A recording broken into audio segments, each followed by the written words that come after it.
어제 우리는 율법을 의지하는 자, 행함으로 구원을 받으려 하는 자들의 중심에 결국 예수님을 알지 못하는, 그래서 자기들의 행함으로 의로움을 얻으려고 하는 그 중심을 살펴보았습니다. 오늘은 결정적으로 이 율법을 따라 의를 얻으려는 자들과 예수님을 믿음으로 의를 얻을 수 있는 자들의 아주 결정적인 차이점을 먼저 말씀하고 있는데요. 5절 말씀을 보면 모세가 기록하되 율법으로 말미암는 의를 행하는 사람은 그 의로 살리라, 이 말씀이 있습니다. 이것은 레위기 18장 5절에 있는 말씀을 바울이 인용한 건데요. 너희는 내 규례와 법도를 지키라. 사람이 이를 행하면 그로 말미암아 살리라. 나는 여호와이니라. 분명히 하나님께서 이 이스라엘 백성들에게 말씀하신 부분입니다. 하나님 주신 이 말씀, 규례와 법도, 율법을 지켜 살면 그것으로 인해서 의를 얻게 되고 살 수 있게 될 것이다. 분명히 하신 말씀이에요. 그런데 중요한 건 뭐냐면은 우리가 몇 번이고 계속해서 살펴봤지만 그 율법을 온전히 행할 수 있는 사람이 없어요. 그래서 불가능한 겁니다. 그러나 문자적으로 놓고 봤을 때 만약에 율법을 행할 수만 있다면 살 수 있어요. 그걸로 의를 얻을 수 있어요. 이 율법주의자, 바울이 지금 얘기하고 있는 이 유대인들, 율법주의자들의 이 중심에 내가 이 율법을 지키고 이거로 말미암아 산다라고 하는 것은 그렇기 때문에 결론적으로 무엇이냐면은 내가 주인이 되는 거예요. 내 행함으로 내가 그것을 지켜서 나의 어떤 그런 공로를 통해서 내가 의를 획득해냈다. 그러지 말라는 겁니다. 반대로 이어지는 6절과 7절 말씀은 믿음으로 말미암는 의, 우리가 예수님을 믿음으로써 구원을 얻게 된 사람들, 의롭다함을 받은 사람들은 지금 반대의 이야기를 합니다. 누가 하늘에 올라가겠느냐, 혹은 무저강에 내려가겠느냐, 그렇게 하지 말라는 거예요. 왜냐하면 하늘에 올라가겠느냐 함은 그리스도를 모셔 내리는 것이고, 무저강에 내려가겠느냐 하는 것은 그리스도를 죽은 자 가운데서 모셔 올리려는 것이라. 이게 무슨 말인지 헷갈리잖아요. 이게 뭐냐면 예수님의 자리를 침범하지 말라는 겁니다. 쉽게 말하면은. 그러니까 내가 내 스스로 의를 획득해내서 구원을 얻는다고 생각하는 것은 예수 그리스도의 그 자리에 두지 않는 거예요. 믿음으로 말미암는 의는 이와 정반대입니다. 예수님께서 내 모든 죄를 속량하심으로써 의롭다함을 우리에게 선물로 주신 것이고, 내 죄의 값을 다 치르심으로써 저 형벌을, 지옥의 형벌을, 사망의 형벌을 받으신 거기 때문에 그 예수 그리스도를 인정함으로써, 그 예수 그리스도를 주인으로 모셔드림으로써 살게 된다는 거예요. 믿음으로 의롭다함을 받은 사람은. 이것이 결정적인 차이점입니다.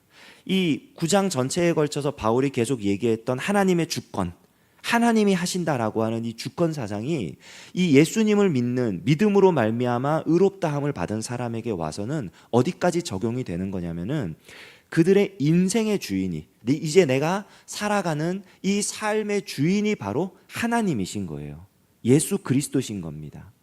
그래서 율법을 따라 사는 사람과 믿음을 따라 사는 사람은 결정적인 차이점이 뭐냐? 내가 주인이냐, 예수 그리스도가 주인이냐 하는 거예요. 하나님께서 분명히 이스라엘 백성들에게 내 규례와 법도를 지켜 살아라, 그러면 살 것이다, 분명히 말씀하셨지만 그 같은 모세오경 안에 들어있는 이 신명기에 있는 이 말씀들을 보면요, 하나님께서 그들이 절대로 자기들의 행함으로 자기들의 공로로 구원받은 삶을 살 수 없다는 것을 몇 번이고 강조해서 말씀을 하십니다. 그리고 바울 사도도 지금 이어서 하는 이 말씀이 또 8절에도 나오는 6절, 7절, 8절 이렇게 이어서 인용하는 이 말씀들이 전부 다 신명기 30장에 나오는 말씀들이에요. 하나님께서 말씀을 어디 저기 하늘 높은 데 둔 것도 아니고 저기 바다 멀리 두신 것도 아니고 네 마음에 두셨다. 그래서 이것을 지켜 살 수 있도록 하셨다. 우리가 이 9절 10절 말씀 굉장히 잘 외우는 요절이잖아요. 네가 만일 내 입으로 예수를 주로 시인하며 또 하나님께서 그를 죽은 자 가운데 살리신 것을 내 마음에 믿으면 구원을 받으리라. 사람이 마음으로 믿어 의에 이르고 입으로 시인하여 구원에 이르느니라. 우리가 이 말씀을 외우면서 조심해야 될 게 하나 있어요. 뭐냐면 마음으로 믿어 의에 이르고 입으로 시인하여 구원에 이른다라고 해서 우리는 주로 이 말씀을 그렇게 생각할 때가 많아요. 내가 속으로 믿기만 하면 돼. 나 예수님 믿는다고 고백만 하면 돼. 이렇게 생각할 때가 많거든요. 그런데 마음으로 믿어 의에 이르고 입으로 시인하여 구원에 이른다는 이 말씀은요, 그냥 속으로 믿고 말로 하고 그렇게 끝내라는 게 아닙니다. 하나님께서 우리의 중심, 우리 존재의 가장 깊은 곳에 이 말씀을 두셨기 때문에 이 말씀에 사로잡혀 살아가라는 거예요. 입으로 시인한다는 게 이 시대에, 이 로마 제국 시대에 입술의 고백이 굉장히 중요했습니다. 그리고 이 입으로 그리스도를 자기 주로 고백한다는 건 뭐냐면은 세례를 받는다는 뜻이거든요.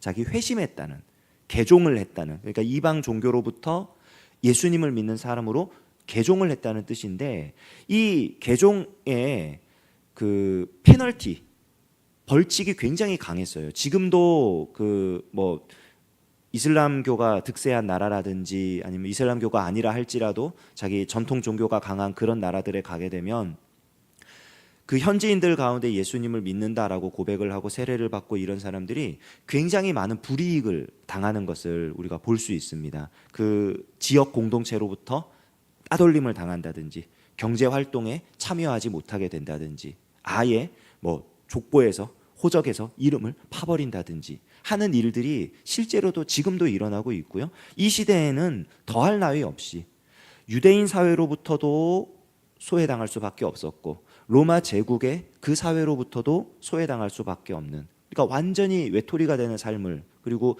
굉장한 불이익을 당하는 삶을 살 수밖에 없는 그런 거거든요. 그런데 그거를 감당한다는 거예요. 왜냐하면 하나님의 말씀이 내 중심에, 내 속에 있기 때문에 내가 그 말씀에 따라 살아간다는 겁니다. 그게 입술의 고백이에요. 그냥 말만 한다는 것이 아닙니다. 말로만 내가 예수님을 믿으니까 나는 구원받았어.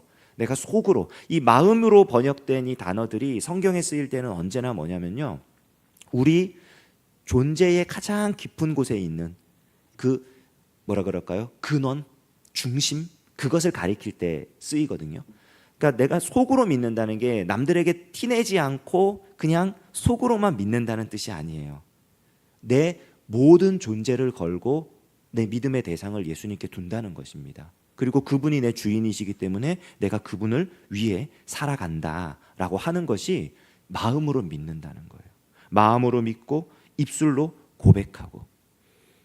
그러니까 율법을 따라 사는 사람은 그 행함의 모습에 있어서 사실상 율법을 따라 사는 사람과 믿음으로 사는 사람과 어떻게 보면 차이점이 없을 수도 있어요. 왜냐하면 율법을 따라 사는 사람도 철저하게 지킬 거 아니에요. 자기의 어떤 신앙생활에 있어서 지켜야 할 것들을 철저하게 지키며 굉장히 어떤 거룩해 보이는 모습으로 살아갈 겁니다. 믿음으로 사는 사람도 굉장히 철저하게 내 주인이 하나님이니까, 내가 예수님을 믿으며 살아가니까 그 예수님의 말씀대로 그 뜻대로 살아가기 위해서 자기 자신을 철저히 복종을 시킬 거예요. 겉으로 드러나는 행위는 똑같을 수 있어요. 그런데 그 중심의 결정적인 차이점, 그게 뭐냐? 이 앞에 5절, 6절, 7절에서 봤던 것처럼 율법으로 살려는 사람, 자기 의로 살려고 하는 사람은 그게 자기 공로예요. 내가 이만큼 했어. 나는 다른 사람들에 비해서 너무 신앙이 좋은 사람이야. 그러나 믿음으로 사는 사람은 이것이 전부 다 하나님의 은혜예요. 예수님께서 은혜를 주셨기 때문에 내가 그렇게 사는 거예요. 신명기 9장 4절 말씀에 보면은 모세가 이스라엘 백성들에게 하나님께서 너희들을 그 가나안 땅에 들여보내게 하신 후에 이 말씀을 꼭 기억하라 하면서 이런 말씀을 하십니다. 내 하나님 여호와께서 그들을 내 앞에서 쫓아내신 후에 내가 심중에 이르기를 내 공의로움으로 말미암아 여호와께서 나를 이 땅으로 인도하여 들여서 그것을 차지하게 하셨다 하지 말라. 이 민족들이 악함으로 말미암아 여호와께서 그들을 내 앞에서 쫓아내심이니라. 착각하지 말라는 거예요. 분명히 하나님이 주시는 복과 은혜가 있고 그것을 받아 누리는 삶이 있고 내가 어떤 순종의 행위를 통해서 얻어낼 수 있는 수많은 것들이 있는데 그 일들을 이렇게 하면서 그 복들을 누리면서 깊이 생각해라. 내가 잘나서 그런 게 아니다. 지금 이스라엘 백성들에게 하시는 말씀입니다. 이스라엘은 공의롭고 의롭고 그리고 이방 민족들은 악하기 때문에 하나님이 이 의로운 이스라엘 백성들에게 상 주셔서 그렇게 하신 것이 아니라 이 민족들이 너무나 악하고 그보다 더 궁극적인 것은 하나님께서 이스라엘 백성과 이미 약속을 하셨잖아요. 그들의 조상인 아브라함과 약속을 하셨잖아요. 이 땅은 너와 내 후손들의 기업이다. 하나님이 그래서 은혜로 주신 기업이라는 것을 잊지 말라는 거예요. 우리가 예수님을 바로 믿는 사람이 되기를 원합니다. 정말 큰 은혜는 뭐냐면요, 지금 바울이 이렇게 얘기를 하면서 결론적으로 무슨 얘기를 하냐면요, 11절, 12절, 13절 보면 성경에 이르되 누구든지 그를 믿는 자는 부끄러움을 당하지 아니하리라. 이 놀라운 구원의 은혜, 믿음을 따라 사는 이 삶의 이 선물이 누구에게나 제공된다는 거예요. 율법을 가지고 있는 유대인 혹은 일부 어떤 사람들에게만 주신 게 아니라 이 선물은 누구에게나 주어진 선물이라는 겁니다. 유대인이나 헬라인이나 차별이 없습니다. 한 분이신 주께서 모든 사람의 주가 되사 그를 부르는 모든 사람에게 부요하시도다. 주님은 한 분이신데 그 한 분이 그 주님을 믿는 사람, 모든 사람을 구원할 수 있는 능력이 있으시다는 거예요. 그 구원의 은혜를 절대로 아끼지 않으신다는 거예요. 그래서 13절에 누구든지 주의 이름을 부르는 자는 구원을 받으리라. 이 주의 이름을 부르는 자라는 건 입으로 고백한다는 것과 비슷한 내용입니다. 그냥 주여 주여 주여 외친다는 게 아니에요. 이 예수님이 나의 주님이시라는 사실을 공개적으로 고백한다는 거예요. 공적으로 예수님이 내 주님이라는 것을 인정하고 고백하고 드러내고 예배하고 하나님을 인정하고 그 하나님의 사람으로 살아간다는 것입니다. 누구든지 주의 이름을 부르는 자는 구원을 받으리라. 오늘 우리도 이 은혜로 이 자리에 모일 수 있었습니다. 이 새벽에 나와 기도할 수 있는 것도 하나님께서 우리에게 이 은혜를 주셨기 때문에, 우리가 이 은혜를 힘입어 이 하루를 승리하며 살아갈 수 있기 때문에 이 자리에 모인 것입니다. 우리가 오늘 기도하는 가운데에 하나님께서 주신 은혜로 다시 이 하루를 승리하며 살아갈 수 있도록, 하나님의 은혜가 충만한 이 하루를 지낼 수 있도록 역사해 달라고 기도하며 주님 주시는 은혜를 충만하게 받아 누리는 하루 되시기를 주님의 이름으로 축원합니다. 기도하겠습니다.